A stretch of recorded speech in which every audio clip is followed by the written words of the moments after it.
Olá, meu amigo, olá, minha amiga, seja muito bem-vindo, seja muito bem-vinda a esta aula de como ler a Bíblia em poucos minutos.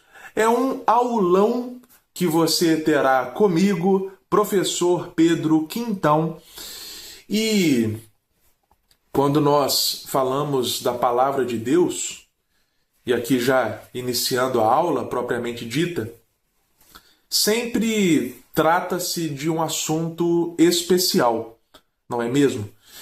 E a Bíblia é um livro não apenas peculiar, mas sobrenatural. O que isso significa? Que além da Bíblia ser um livro interessantíssimo do ponto de vista histórico, do ponto de vista filosófico e etc., a Bíblia também é um livro que está além da naturalidade. Por isso, portanto, sobrenatural. Para realizar uma apologética no tocante às Escrituras, não é necessário tão somente ter o dado da fé. Ou seja, para falar que a Bíblia é um livro singular, não é preciso ser uma pessoa de fé. Não é preciso tão somente estar no escopo da espiritualidade. O que eu quero dizer com isso? Bom, estamos falando de um livro que foi escrito num espaço de tempo de cerca de 1500 anos, ou seja, mais de um milênio para a confecção deste livro, em 3 continentes diferentes, Ásia, Europa e África, em 3 idiomas diferentes, aramaico, hebraico e grego. Isso se a gente não colocar aí o latim também aí na história da igreja, mas vamos pegar aqui os idiomas bíblicos, vamos dizer assim, aramaico, hebraico e grego, por mais de 40 autores com diferentes profissões e os mais diversos níveis de escolaridade. Por exemplo, Paulo foi criado aos pés de Gamaliel, que era um grande mestre na época. Nós vemos, por exemplo, quando Paulo expõe o Evangelho em Atenas, conforme está registrado no livro de Atos dos Apóstolos, Paulo utiliza da filosofia para anunciar a mensagem. Ele cita filósofos gregos, ou seja, Paulo era versado na filosofia. Mas também temos Pedro, que era um pescador da Galileia. Temos Davi, que escreveu diversos salmos. Também temos Salomão, filho de Davi, também rei desta nação, que escreveu o livro de Cântico dos Cânticos. Portanto, nós temos uma variedade enorme nesse grupo de autores. Ou seja, estamos falando desse livro, como eu disse, recapitulando, escrito num espaço de tempo de 1500 anos, por mais de 40 autores com diferentes níveis de escolaridade, diferentes ofícios, em 3 idiomas, em 3 continentes, enfim. Se você não soubesse que eu estou descrevendo a Bíblia, o que você falaria para mim? Que trata-se de um livro organizado ou um livro bagunçado? Bom, eu creio que todos nós afirmaríamos que trata-se de um livro bagunçado, porque olha só as características às quais esse livro surgiu. Mas é aí que entra o dado sobrenatural ao qual eu me referi. A Bíblia possui 63.000 63.779 referências cruzadas. 63.779 referências cruzadas. O que isso significa? Que o livro de Gênesis, que é o primeiro, se comunica com o livro de Apocalipse, que é o último. Significa que a Bíblia, nas suas dezenas de livros, é um livro único,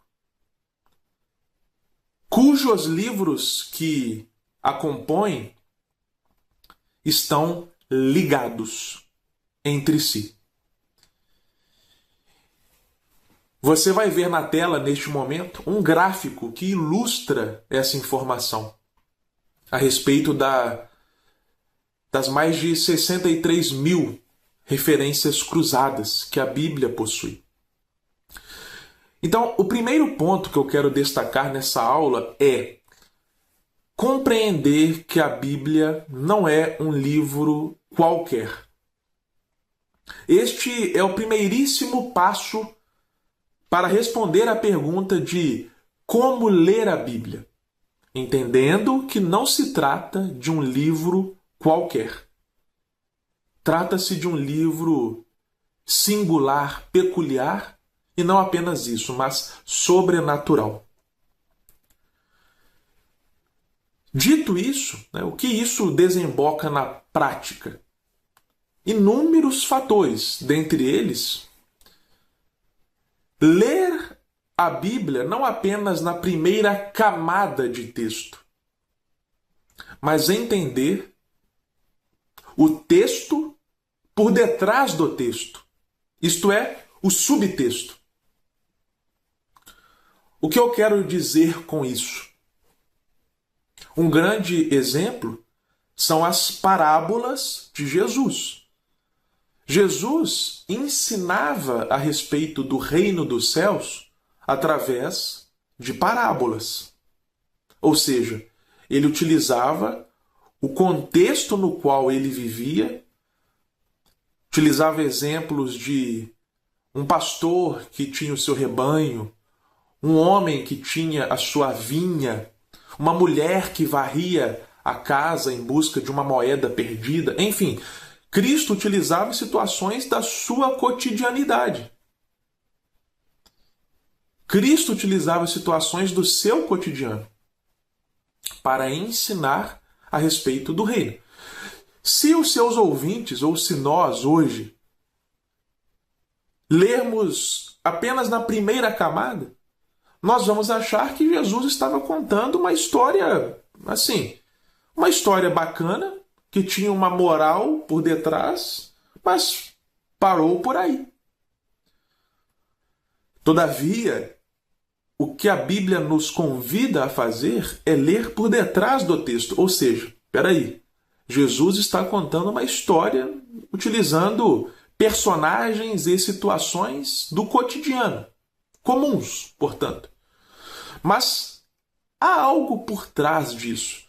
O que significa esse por trás? Bom, quando nós lemos, por exemplo, a parábola do filho pródigo, nós precisamos pensar: quem é o filho pródigo? Ou seja, o filho que pediu a herança do pai e saiu de casa e fez o que tinha que fazer. Quem é o filho pródigo? Segundo, a história conta que quando o filho pródigo retorna para casa, o pai já está ali esperando ele voltar. O pai vai ao seu encontro, o pai está de braços abertos. Quem é o pai? Terceiro, a história também fala que o irmão do filho pródigo ficou com um certo ciúme ali, porque o pai daria uma grande festa, uma grande celebração para receber aquele seu irmão chamado de filho pródigo. Quem é esse irmão ciumento? Então, percebe? Porque se nós só lermos a história, nós vamos tirar algumas conclusões interessantes, ok? Mas e depois disso? Ora, o filho pródigo não é só o filho pródigo. O filho pródigo representa alguém, assim como o pai do filho pródigo representa alguém, assim como o irmão do filho pródigo. Então, essas perguntas têm que ser feitas para o texto. Então, aqui eu já estou te dando mais ferramentas. Faça perguntas para o texto. Então, nós falamos, recapitulando, entender a Bíblia como um livro sobrenatural, e isso vai desembocar em ler a Bíblia não só numa primeira camada, mas ler o texto por detrás do texto. Terceiro ponto, fazer perguntas para esse texto. Quem é este personagem? O que isso significa?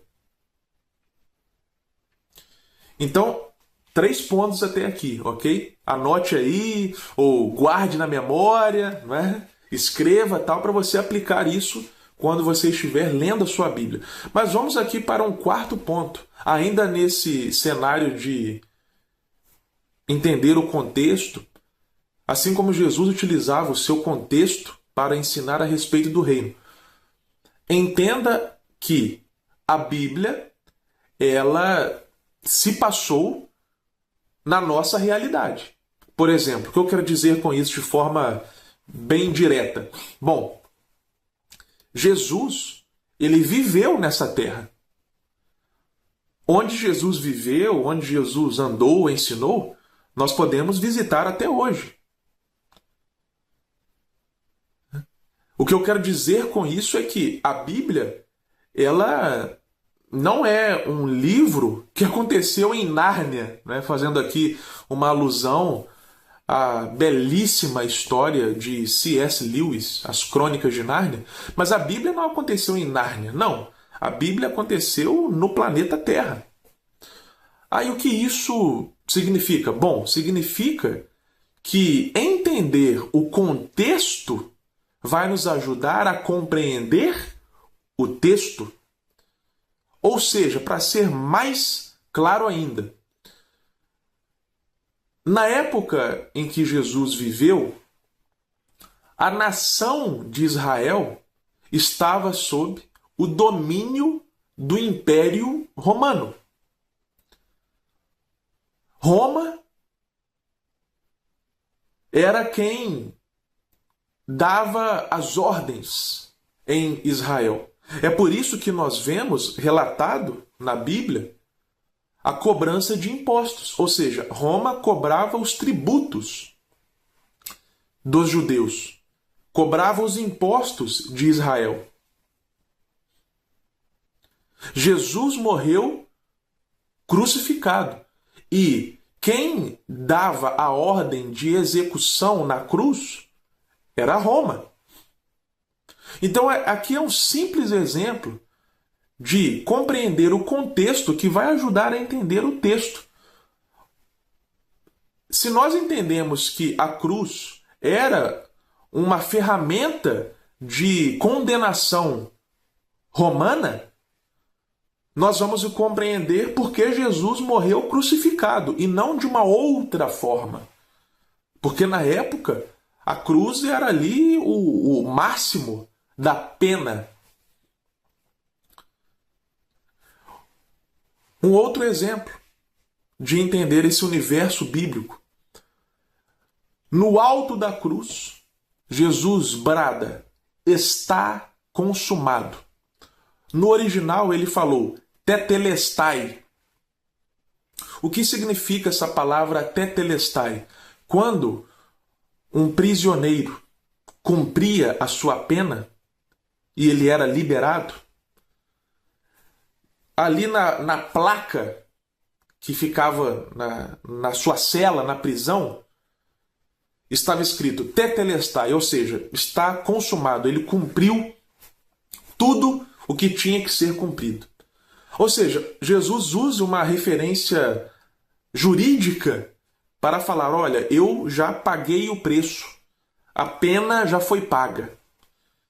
Então Jesus está usando essa metáfora para falar, olha, o preço do pecado já foi pago na cruz. Então, olha só que bacana compreender o contexto, como que o texto bíblico ganha vida, ganha um novo significado. E aqui te dando também agora ferramentas mais práticas ainda. Olha só, vou mostrar para você algumas Bíblias, tá, que eu tenho. Ainda há mais, aqui é apenas uma parte, tá, das Bíblias que eu possuo, mas olha só. Olha alguns exemplares, tá? Algumas Bíblias que eu possuo, tá? Então, tenho aqui a Bíblia católica, ok? Bíblia pastoral, tá? Uma excelente Bíblia, ok? Eu tenho aqui a Bíblia A Mensagem, de Eugene Peterson, ok? Todas as Bíblias aqui são excelentes, tá? Uma Bíblia King James mais fina, tá? Que fica até mais fácil de carregar. Uma Bíblia King James de estudo, tá? Vou falar também sobre, aí é mais volumosa. E uma Bíblia João Ferreira de Almeida. Como eu disse, são apenas alguns exemplares. Aí fica a pergunta, né? Por que tantas Bíblias? Bom, uma forma interessante de como ler a Bíblia é comparar as traduções, tá? Qual seria o intuito de comparar traduções? Vou te dar um exemplo. Em Jonas, capítulo 1, versículo 17, que você está vendo na sua tela neste momento, há aquela clássica passagem de quando Jonas é engolido por um grande peixe, ok? Em algumas traduções, o termo que consta é que Jonas foi engolido por um grande peixe, ok?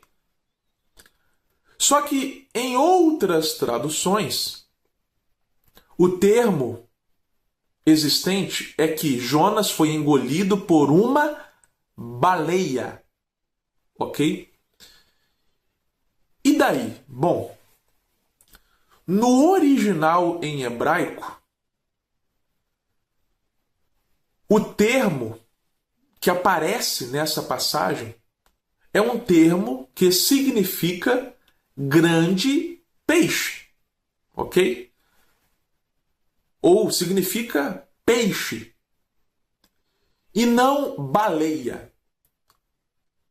No hebraico, idioma no qual o Antigo Testamento foi escrito, logo o livro de Jonas foi escrito, o termo que aparece não é um termo que seria baleia em português, mas sim peixe. Tá? Então, a tradução mais próxima do original seria que Jonas foi engolido por um grande peixe. Certo? Então, quando nós lemos diferentes Bíblias, portanto, comparando traduções, nós podemos ter uma perspectiva mais ampla.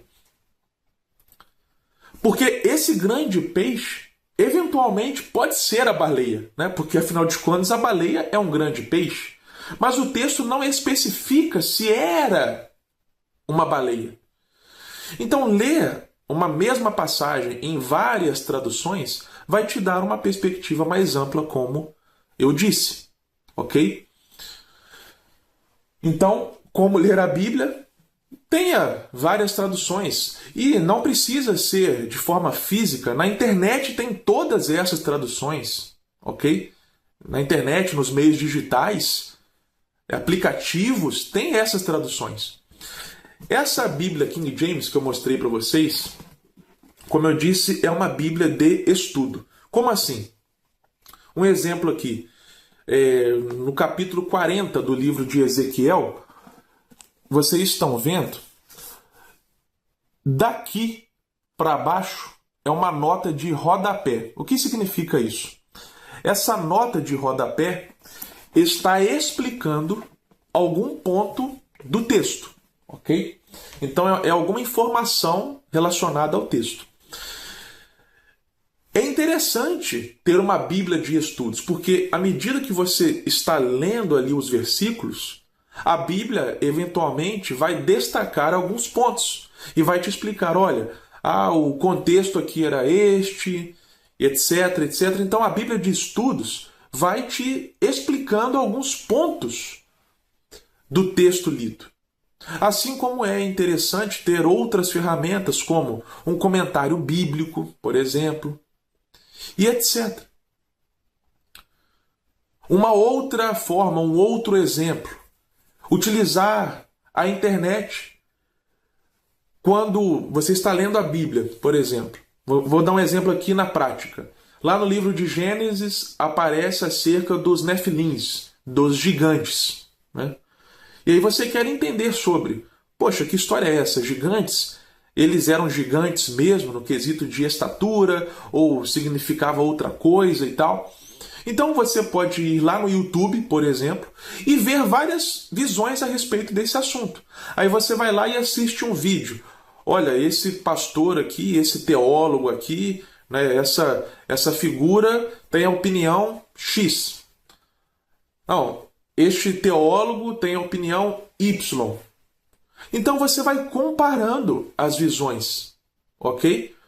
Então, uma outra forma de como ler a Bíblia é, aliado ao texto bíblico, você utilizar a internet para ver diferentes visões a respeito de um assunto, diferentes opiniões a respeito de um ponto, e então fazer ali uma síntese e chegar a uma perspectiva, ok? Então, agora você está vendo na sua tela um resumo de tudo que nós falamos até aqui, de como ler a Bíblia, ok? Só enfatizando alguns pontos, os quais eu abordei. Nunca esqueça de entender o contexto, né? Por exemplo, para quem o autor estava escrevendo. Isso é importante, saber o destinatário do autor. Você está vendo agora na tela uma imagem que demonstra qual era o público-alvo de cada autor dos evangelhos. Então, Mateus tinha um público, Marcos tinha um público, Lucas tinha um público, João tinha um público. Entender o público para o qual o autor estava se dirigindo. Entender quem era o autor, propriamente dito. Entender o contexto. Tudo isso importa. Além dos outros pontos que eu falei. Entender a Bíblia como um livro sobrenatural, utilizar ferramentas como outras Bíblias de diversas traduções, uma Bíblia de estudos, um comentário bíblico. E sempre tenham contato com várias visões a respeito de um assunto. Quando surgir uma dúvida, né? Às vezes você está lá no comecinho da Bíblia e você está lendo lá sobre o pecado de Adão e Eva. Aí surge uma pergunta. Poxa, por que Deus permitiu que Adão e Eva pecassem? Ora, busque diferentes visões a respeito desse assunto, diferentes respostas.